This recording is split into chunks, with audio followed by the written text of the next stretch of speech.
I certainly think of the 4 movies that we made, the best one was the second one, First Contact. I thought this is going to be interesting. I thought it was a real stroke to bring the Borg in, who were the best villains we'd ever had, and one of the best creations of our series. I mean, I think if there were just 2 things about our series as opposed to the original series, because there were only the 2 at that point, that was significant was the Borg and the holodeck.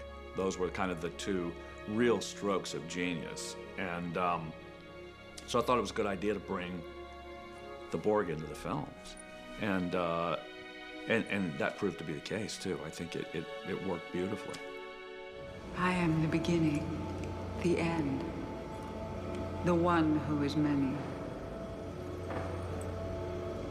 You know, I was a little concerned initially that I was being taken out of the action, that the action was all happening and I was stuck unconscious with the Borg Queen. But that was just the first draft, and then it got better and better and better.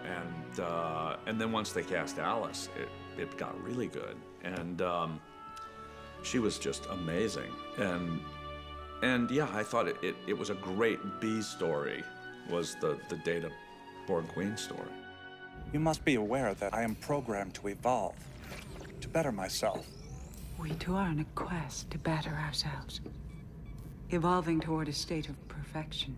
It was cool having Data having a quote-unquote romantic episode, but albeit with the Borg Queen.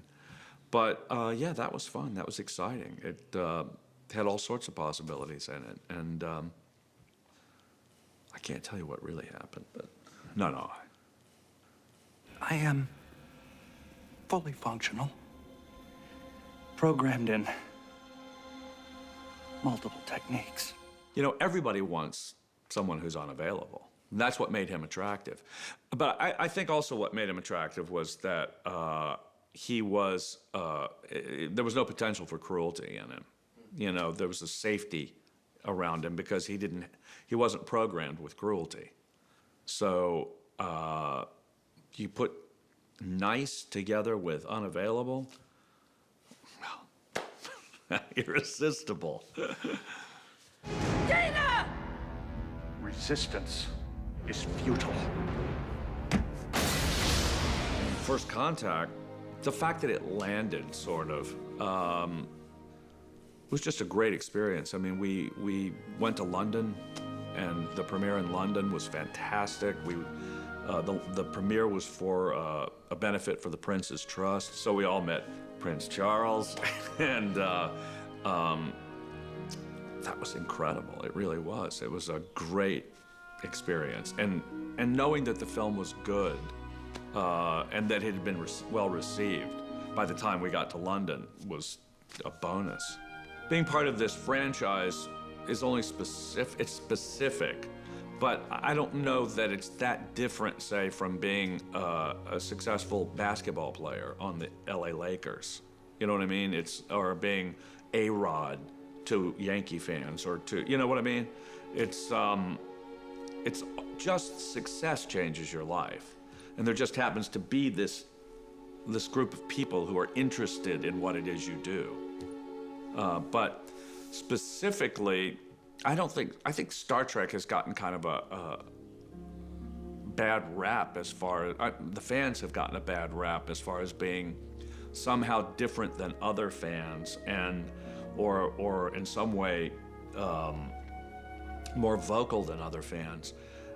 I don't think they really are. I think they're really nice fans. You know, if you go to a Star Trek event, none of these people are like yelling and they have veins sticking out in their necks, you know?